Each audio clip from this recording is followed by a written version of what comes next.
కొమరం భీం జిల్లాలో రేషన్ కార్డుల పంపిణీ సందర్భంగా బీఆర్ఎస్ కాంగ్రెస్ కార్యకర్తల మధ్య గొడవ జరిగింది. జన్కాపూర్లో కాంగ్రెస్ బీఆర్ఎస్ నేతలు పరస్పరం వాగ్వాదానికి దిగారు. కాంగ్రెస్ పార్టీ ఇన్ఛార్జి శ్యామ్ నాయక్ పై వాటర్ బాటిల్ను విసిరికొట్టింది ఎమ్మెల్యే కోవాలక్ష్మి. శ్యామ్ నాయక్ అనుచరులు ఎమ్మెల్యేకు వ్యతిరేకంగా నినాదాలు చేశారు.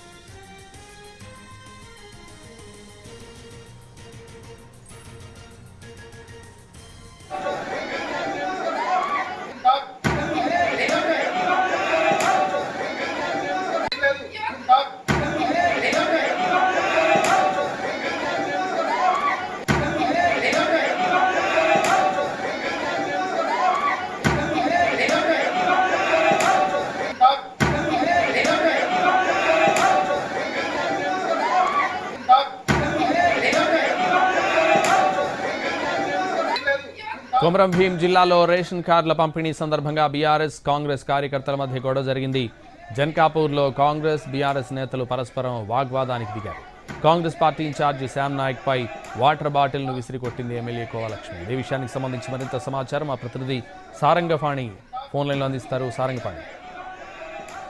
సంతోష్, కొమరం ఆసిఫాబాద్ జిల్లా కేంద్రంలోని జన్కాపూర్ లో రేషన్ కార్డు పత్రాల పంపిణీ కార్యక్రమం అధికారికంగా జరుగుతుంది. ఈ క్రమంలో బీఆర్ఎస్ ఎమ్మెల్యే అక్కడ బీఆర్ఎస్ నుంచి గెలిచిన కోవాలక్ష్మి ఎమ్మెల్యే ఉన్నారు కనుక అధికారులు ఆమెతో ఆ పత్రాల పంపిణీ కార్యక్రమాన్ని ప్రారంభించారు.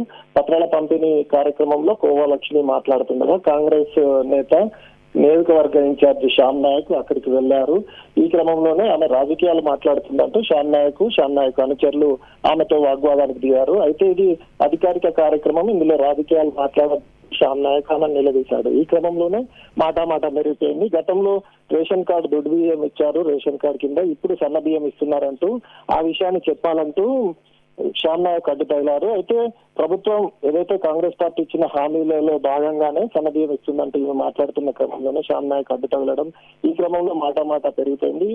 ఆమె అక్కడే ఉన్న వాటర్ బాటిల్ విసిరి తనపైకి విసిరి పడేసింది. ఈ క్రమంలో కాంగ్రెస్ పార్టీకి సంబంధించిన నియోజకవర్గ ఇన్ఛార్జ్ అనుచరులు కోవాలక్ష్మితో వాగ్వాదం దిగారు. ఈ క్రమంలో ఇటు బీఆర్ఎస్ కు సంబంధించిన వాళ్ళు, అదేవిధంగా కాంగ్రెస్ పార్టీకి సంబంధించిన వాళ్ళు పరస్పరం వాగ్వాదం చోటు చేసుకుంది. ఒక రకమైన ఉద్రిక్త వాతావరణం నెలకొన్న నేపథ్యంలో అధికారులు ఆ ఇరు వర్గాలను ఆపివేయడం జరిగింది. ఆ తర్వాత కోవాలక్ష్మి అక్కడి నుంచి వెళ్ళిపోయారు. ఆమె మాట్లాడుతూ తను ఎమ్మెల్యే అయినప్పటికీ తనను ఎందుకు పంపిణీ చేస్తున్నామని అడ్డుకుంటున్నాడు, ఆమెకు అడ్డుకునే అధికారం ఎక్కడంటూ ఆమె ఆవేదన వ్యక్తం చేసింది. రౌడీలను తీసుకొచ్చి తనపై దాడికి యత్నించాడు అనేది ఆమె ఆరోపిస్తుంది. ఇక మరోవైపు అధికారిక కార్యక్రమాల్లో రాజకీయాలు మాట్లాడద్దన్నందుకు తనపై బాటిల్ విసిరేసినట్టుగా శ్యామ్ నాయక్ సైతం చెప్తున్నారు. అయితే దీనిపైన ఆమె మాత్రం నేను మహిళా ఎమ్మెల్యే ఉంటే తనపైన ఈ విధంగా దాడి చేయడానికి వచ్చారనేది ఆమె ఆరోపణ ఉంది. అయితే శ్యామ్ నాయక్ సైతం నేను మాట్లాడదు, రాజకీయాలు వద్దన్నాను, కానీ ఆమె నాపై దాడి చేసిందంటూ శ్యామ్ నాయక్ సైతం చెప్తున్నాడు. అయితే దీనికి సంబంధించి అధికారిక కార్యక్రమంలో చెలవైన కూడా తీవ్ర ఉద్రిక్తతలకు, అదేవిధంగా ఒక రకమైన టెన్షన్ వాతావరణం క్రియేట్ చేసిందని అయితే చెప్పచ్చు. అధికారులు హతాశులైన పరిస్థితి అయితే కనిపిస్తుంది. అనూహ్య పరిణామంతో కొంత టెన్షన్ వాతావరణంగా మారింది. ఇప్పుడు ప్రస్తుతం పరిస్థితి కొలిక్కి వచ్చినట్టుగా మనకు సమాచారం అందుతుంది. సంతోష్.